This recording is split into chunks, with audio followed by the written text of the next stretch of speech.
Hello viewers, আসসালামু আলাইকুম। কেমন আছেন সবাই? আশা করি আল্লাহর রহমতে সবাই ভালো আছেন। তো ভিউয়ার্স, আজকে ছোট্ট একটা জিনিস নিয়ে আলাপ করব। সেটা হচ্ছে আপনি কেন বারবার সফলতা থেকে ব্যর্থ হন, আর আপনি কি করলে আপনি আপনার লক্ষ্য এবং আপনি আপনার ম্যাক্সিমাম যেই কাজটা করেন না কেন প্রত্যেকটাতে আপনি মোটামুটি সফলতা অর্জন করবেন। তো চলুন ভিডিওটা শুরু করি। তার আগে বলবো যে যে আমার চ্যানেলটিতে সাবস্ক্রাইব করেন নাই সে অবশ্যই সাবস্ক্রাইব করে দেবেন, আর যারা সাবস্ক্রাইব করছেন তাদেরকে অসংখ্য ধন্যবাদ। তো ভিউয়ার্স, কথা আর বেশি বাড়াবো না, চলুন শুরু করি। আপনি কেন সফলতা পেতে ব্যর্থ, কী কারণে আপনি সফলতা পেতে ব্যর্থ হন বারবার? তো সেটা হচ্ছে, এই সফলতার পিছনে থাকে হচ্ছে আপনার পরিশ্রম, আপনার মেধা এবং আপনার অর্জিত অনেক কিছু, আপনার শক্তি থাকে, আপনার ইনভেস্ট থাকে। দেন আপনি কোনো না কোনো একটা কাজ, আপনি যে কোনো কাজে, যেমন ব্যবসা হোক অথবা চাকরি হোক অথবা ফ্রিল্যান্সিং সেক্টর হোক, আয়ের যে কোনো একটা উৎস হোক, যে কোনো ক্ষেত্রে সফলতা পাওয়ার পিছনে অবশ্যই কষ্টের অনেক কিছু থাকে। তো আপনি কেন সফলতা পান না, আপনি হাজার কষ্ট করে হাজার চেষ্টা করে আপনি কেন বিফল হয়ে যান? তো চলুন সেই ক্ষেত্রে আলাপ করি। তো দেখুন ভিউয়ার্স, সফলতা যেমনি বলে কয়ে আসে না, তেমনি সফলতার পিছনে দরকার প্রচুর পরিমাণে ধৈর্য এবং নিজের আন্তরিক সাহস, আত্মবিশ্বাস, যেটা দ্বারা আপনি সামনের দিকে শুধু আগাতে পারবেন এবং আপনি যে কোনো কাজ খুব সহজভাবে করে নিতে পারবেন, সহজভাবে মেনে নেবেন, যার কারণেই একটা পর্যায়ে আপনি সফলতা অর্জন করতে পারবেন।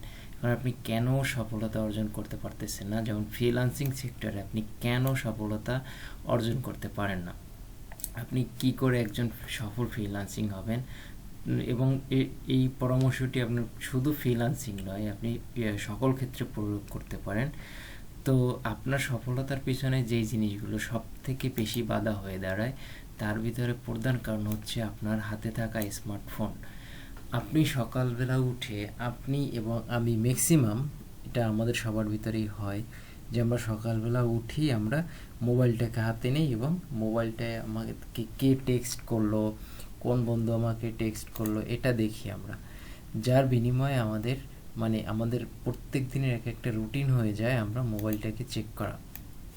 তো আমরা যদি সকালে উঠে মোবাইলটাকে না চেক করে আমরা যদি সরাসরি আমার লক্ষ্য নির্ধারণ করে আমি সেই দিকে আগাই যে আমি মোবাইলটাকে দেখবো না, আমি সকালবেলা ঘুম থেকে খুব আর্লি ঘুম থেকে উঠবো, উঠে দেন আমি একটা ভিডিও ক্লিপস দেখবো, আমি কোন কাজটা সম্পর্কে আমার খুব ভালো লাগে, আমি কোন কাজটা শিখতে চাচ্ছি, আমি ফ্রিল্যান্সিং সেক্টরে কোন কাজ নিয়ে কাজ করতেছি সেই সম্পর্কে কোনো একটা কন্টেন্ট আমি দেখব, দেন আমি নতুন একটা স্কিল ডেভেলপমেন্ট করব।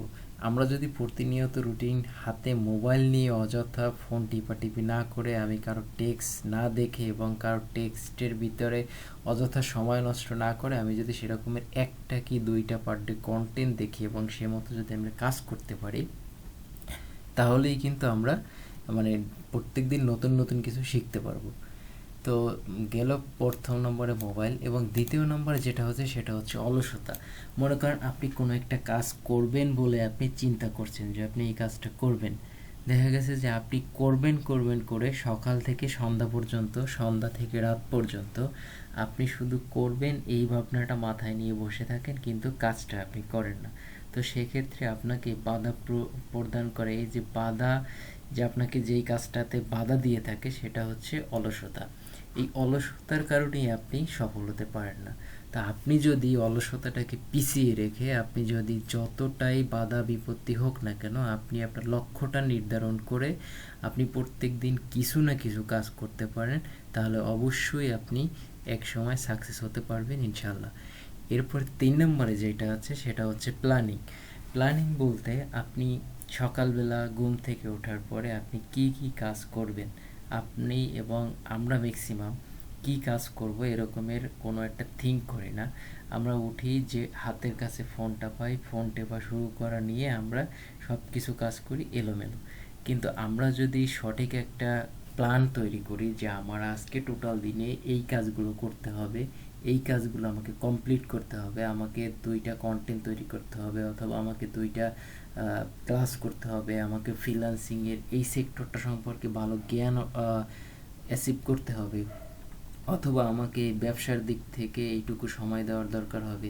আপনার যদি কোনো প্রি প্ল্যান না থাকে আপনি কোনো দিকে আগাতে সক্ষম হবেন না, এবং আপনি যদি কোনো প্ল্যান ছাড়া কোনো দিকে হাঁটা শুরু করেন অথবা কোনো কাজ করা শুরু করেন, তো সেই ক্ষেত্রে আপনার ওই কাজটা সাকসেস হবে না।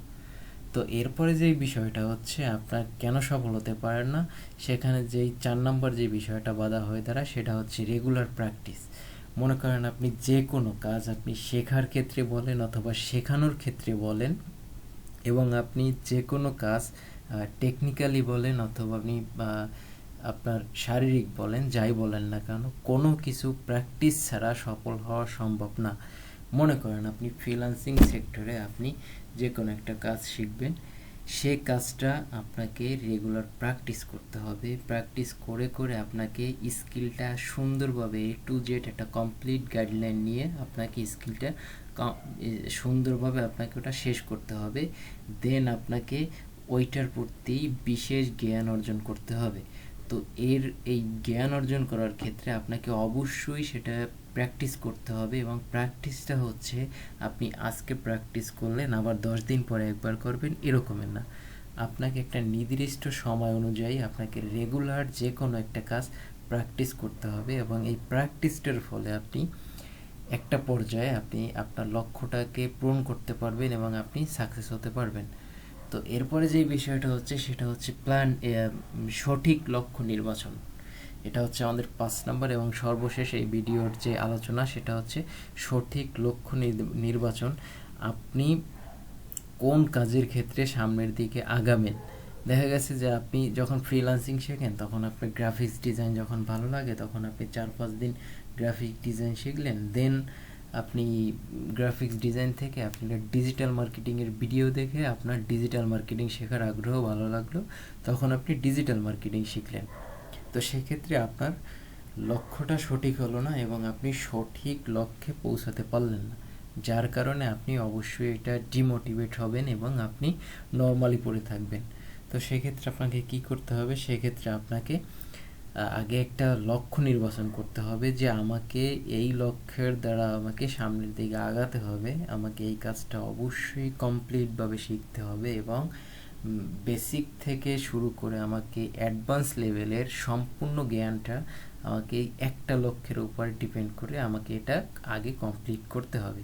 তো এরকমের এক একটা লক্ষ্য আপনি যখন থ্রো করবেন, আপনাকে আপনার এটা থিঙ্কিং থাকবে যে আপনি লক্ষ্যটা আগে নির্বাচন করবেন, দেন আপনি ওই লক্ষ্যে আপনি শেষ অবধি পর্যন্ত যতক্ষণে না আপনি পৌঁছাবেন ততক্ষণে আপনাকে রেগুলার প্র্যাকটিস সহ আপনাকে ওই লক্ষ্যের দিকেই আপনার টার্গেট রাখতে হবে। তো তাহলেই আপনি পারবেন একটা সুন্দর একটা সফল লাইফ গঠন করতে। তো ভিউয়ার্স, আশা করি ভিডিওটি আপনারা বুঝতে পারতেছেন। তো আবারও বলবো, যারা সাবস্ক্রাইব করেন নাই এবং যদি ভিডিওটি একটু হলেও ভালো লেগে থাকে তাহলে অবশ্যই লাইক করবেন, সাবস্ক্রাইব করবেন এবং কমেন্ট করবেন। তো কথা হবে আগামী কোনো ভিডিওতে। সে পর্যন্ত ভালো থাকবেন, সুস্থ থাকবেন এবং আমার জন্য দোয়া করবেন। আল্লাহ হাফেজ।